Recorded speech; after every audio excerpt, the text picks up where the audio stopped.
में आज हमारे साथ जुड़ेंगे जैगल प्रीपेड ओशन सर्विसेज के मैनेजमेंट से हम बातचीत करेंगे। जैगल प्रीपेड एक फिनटेक कंपनी है जो कॉर्पोरेट एसएमईज और स्टार्टअप्स को फाइनेंशियल सॉल्यूशंस और प्रोडक्ट्स मुहैया कराती है। और कंपनी को फिनटेक सेक्टर के लिए बजट से आखिर क्या उम्मीदें हैं। कंपनी ने हीरो मोटो के स्टाफ को एक्सपेंस मैनेजमेंट और बेनिफिट्स मुहैया भी यहाँ पर कराएगा। तमाम मुद्दों पर बातचीत होगी, लेकिन उससे पहले कंपनी के सफ़र पर एक नज़र। डिजिटाइजेशन की तेज रफ्तार और लेन देन के बढ़ते डिजिटल चलन से भारत में फिनटेक कंपनियों के लिए लगातार नए मौके बन रहे हैं। भारत में फिनटेक अपनाने की दर ग्लोबल स्तर से ज्यादा है। यही वजह है कि भारत दुनिया की सबसे तेजी से बढ़ते फिनटेक बाजारों में से एक है। अनुमान के मुताबिक भारतीय फिनटेक इंडस्ट्री 2025 तक करीब 1.5 ट्रिलियन डॉलर के स्तर पर पहुंच सकती है। 2011 में गठित जैगल प्रीपेड ओशन सर्विसेज एक फिनटेक कंपनी है जो कॉर्पोरेट एसएमईज और स्टार्टअप्स को फाइनेंशियल सॉल्यूशंस और प्रोडक्ट्स मुहैया कराती है। कंपनी की क्लाइंट लिस्ट में बैंकिंग और फाइनेंस के साथ ही टेक्नोलॉजी, मैन्युफैक्चरिंग, एफएमसीजी, इंफ्रा और ऑटोमोबाइल इंडस्ट्री शामिल है। जैगल प्रीपेड इन्हें फिनटेक और सॉफ्टवेयर एज सर्विस यानी सैस प्रोडक्ट्स को और सर्विस मुहैया कराती है।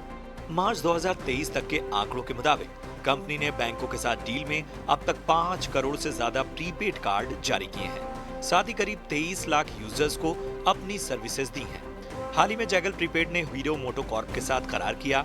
इसके तहत जैगल हीरो मोटो कॉर्प के स्टाफ को एक्सपेंस मैनेजमेंट और बेनिफिट्स सर्विस मुहैया कराएगा। इस करार समेत इंडस्ट्री ग्रोथ के आउटलुक और क्षमता विस्तार योजनाओं पर बात करने के लिए हमारे साथ जुड़ गया है जैगल प्रीपेड ओशन सर्विसेज का मैनेजमेंट। चलिए, तो हमारे साथ जुड़ गए हैं राज एन, फाउंडर और executive chairman Zaggle prepaid ocean services limited. Raj, आपका बहुत बहुत स्वागत है हमारी इस बेहद खास पेशकश में। बहुत सारे पैमानों पर सवाल पूछने हैं आपसे राज, लेकिन आपके सेक्टर के लिहाज से और आपकी कंपनी के लिहाज से सबसे पहले शुरुआत करते हैं बजट को लेकर आपकी मांग और आपकी उम्मीदों से।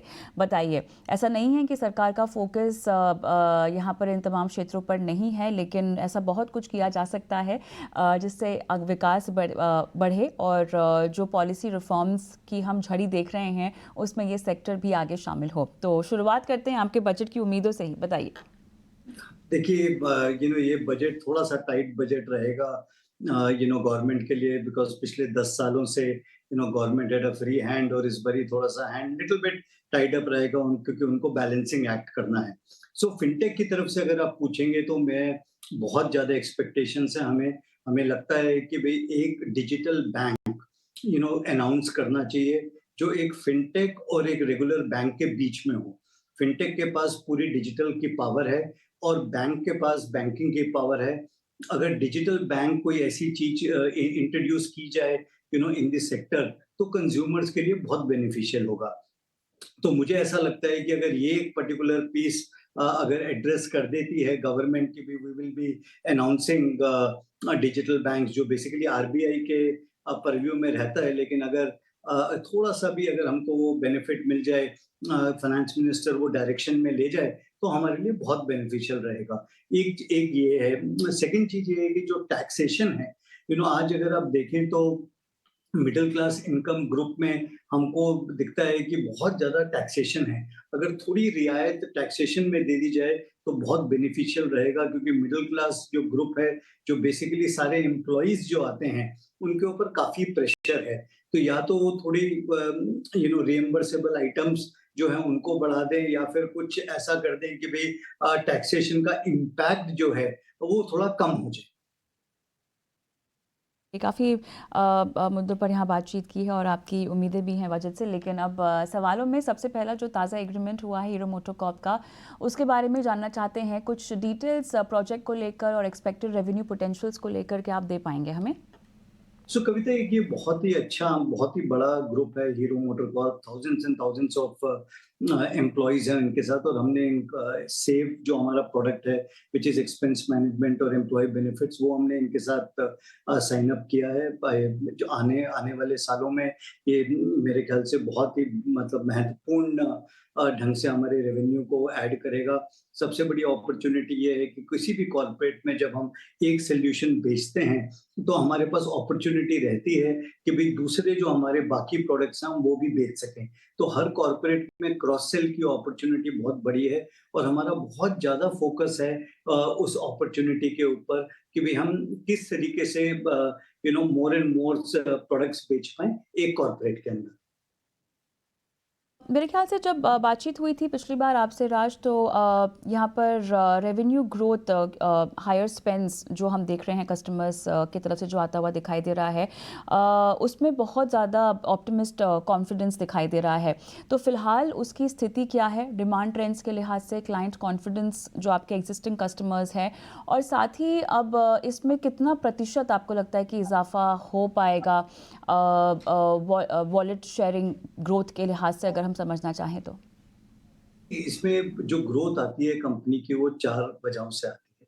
पहला कि भई number of corporate sign up हो, ओके, ज़्यादा से ज़्यादा कॉर्पोरेट आप साइन अप करें तो ऑटोमैटिकली रेवेन्यू बढ़ता है। सेकंड है जो एम्प्लॉयी का स्पेंड शेयर है, जो कॉर्पोरेट एम्प्लॉइज़ को रिइंबर्समेंट देती है या एम्प्लॉयी बेनिफिट देती है या जो एक्सपेंसेस करती है, अगर वो उसका शेयर बढ़ जाए, ऑटोमैटिकली हमको रेवेन्यू ग्रोथ होता है। थर्ड है अगर कंपनी के अंदर एम्प्लॉइज़ बढ़ जाएँ, नंबर ऑफ एम्प्लॉइज बढ़ जाएं तो वो भी हमें बेनिफिट रहता है। और चौथा ये ऐसा होता है कि अगर हम एक प्रोडक्ट के बदले ज्यादा प्रोडक्ट बेच पाए उस कॉर्पोरेट में, तो उसकी वजह से भी कंपनी को रेवेन्यू ग्रोथ मिलती है। और हमें लगता है कि भी इस साल अबाउट 45 से 55% के बीच में हमारी ग्रोथ होगी। कोशिश करेंगे कि हम 55% से ज़्यादा कर पाएँ तो बहुत बढ़िया रहेगा, लेकिन मतलब 45 से 55% हमारी गाइडेंस रहेगी इस साल के लिए, और नेक्स्ट 2 सालों में मतलब 25 और 26 में हम अपने रेवेन्यू को डबल कर पाएँगे। और ये मतलब ये बहुत ज़्यादा डिफ़िकल्ट नहीं है, क्योंकि बहुत ज़्यादा टेलविंड्स हैं जो हमको continuously more and more corporates दिला रही है। प्लस जो हमारा सॉल्यूशन है वो बहुत ज़्यादा एप्रिशिएट हो रहा है। बहुत सारी कंपनीज़ बार-बार डिजिटाइज़ेशन की थीम पे हैं, बिकॉज़ लेबर की कॉस्ट बहुत बढ़ती जा रही है। अगर आप देखें तो ओवरऑल नंबर ऑफ अकाउंटेंट्स जो हैं आज की डेट में बहुत कम होते जा रहे हैं। ओके, अगर आप किसी भी चार्टर्ड अकाउंटेंट के पास देखें आज से 15 साल पहले, तो उनके पास 20, 25, 30, 40 इंटर्न्स हुआ करते थे। आज आप देखेंगे तो you don't have that many interns, because sector move हो चुका है और नए-नए अपॉर्च्युनिटीज़ आ गई हैं फाइनेंस प्रोफेशनल्स के पास। तो वो उतना ज़्यादा आज chartered accountancy, accounting plus auditing के अंदर उतना ज़्यादा उनका इंटरेस्ट नहीं है। इस वजह से बहुत बढ़िया अपॉर्च्युनिटी हमको मिली है कि सीएफओ स्वीट जो हम कहते हैं, उसको हम अटैक करें, मोर एंड मोर सॉल्यूशंस बनाएँ, जो फाइनेंस कॉस्ट है of the company that gets reduced, and वो हमारे लिए बहुत बेनिफिशियल रहेगा। हमने ये भी देखा है कि सीएफओ हमको जब बात करता है हमसे, तो वो थोड़ा-सा अपनी परेशानियाँ जब बताता है तो हमको इन्क्लिंग आता है कि बिल्कुल। हमें ये प्रोडक्ट करना चाहिए। बिल्कुल, बिल्कुल। अच्छा, एक फॉरेक्स सेगमेंट के बारे में मुझे आपसे बातचीत करनी है, क्योंकि यहाँ पे भी लार्ज पार्टनरशिप्स को लेकर ऐलान हुए हैं पिछले महीने। तो एक तो ये पूरा मार्केट, और ओवरऑल कितनी ग्रोथ रेट है इस पूरी इंडस्ट्री की, उसके बारे में भी कुछ बताइएगा? देखिए, फॉरेक्स तो बहुत इम्पोर्टेंट पीस होता जा रहा है, बिकॉज़ रेमिटेंसेस मतलब क्रॉस बॉर्डर रेमिटेंसेस बहुत बड़ा पीस है, और कंपनी की ग्रोथ के लिए भी, क्योंकि हम ओवरऑल देख रहे हैं कि अगले 5 से 7 सालों में हम एक बिलियन डॉलर कंपनी कैसे बन सकते हैं। ओके, ये हमारी बहुत मतलब अंदर इंटरनल मुहिम है कि हम किसी तरीके से 1 बिलियन डॉलर रेवेन्यू कंपनी तक पहुँचे, और उसको करने के लिए हमें क्या होता है, जो आज हम सीड डालेंगे उस वो एक 2-3 साल के बाद अपना पूरा इफ़ेक्ट दिखाता है, एक ट्री में, एक प्लांट में या ट्री में बदलता है। उसके लिए हमने ये सारे एग्रीमेंट्स जो अभी हम कर रहे हैं, इसका पूरा इम्पैक्ट आप देख पाएँगे अगले साल से, एंड नेक्स्ट 2-3 ईयर से बढ़ता ही जाएगा। तो फॉरेक्स का जो पीस है वो एक बहुत बड़ा पीस है और बहुत बड़ा महत्वपूर्ण पीस है, अगर आप देखें, एंड उसके ऊपर ही हमारा फोकस रहेगा कि सारे जो कॉर्पोरेट्स हैं जिनको ऑलरेडी हम एक्सपेंस मैनेजमेंट, अकाउंट्स पेबल, मतलब चैनल इंसेंटिव्स दे रहे हैं, उसके साथ साथ ये फॉरेक्स का भी प्रोडक्ट ऐड कर दें। हमारा तो एक ही कॉर्पोरेट है, उसके ऑलरेडी हम माल बेच रहे हैं, उसके साथ ये इंक्लूड कर देंगे तो ये एडिशनल रेवेन्यू, एडिशनल प्रॉफिटेबिलिटी होगी हमारे लिए। राइट राज, अच्छा लगा आपसे बातचीत करके। आप शो पर आए, तमाम सवालों के जवाब दिए, दर्शकों का मार्गदर्शन किया, धन्यवाद आपका। प्रीपेड से हमने बातचीत की, हम ब्रेक पे गए उससे पहले तो अब आशीष महेश्वरी मेरे साथ जुड़े हुए हैं। आशीष, कंपनी पर आपकी राय और तमाम नए एग्रीमेंट्स जो हुए हैं और उसको लेकर फिलहाल जो कंज्यूमर कॉन्फिडेंस भी इनका बढ़ा है करंट क्लाइंट्स का, बताएं क्या रुख निकल रहा है?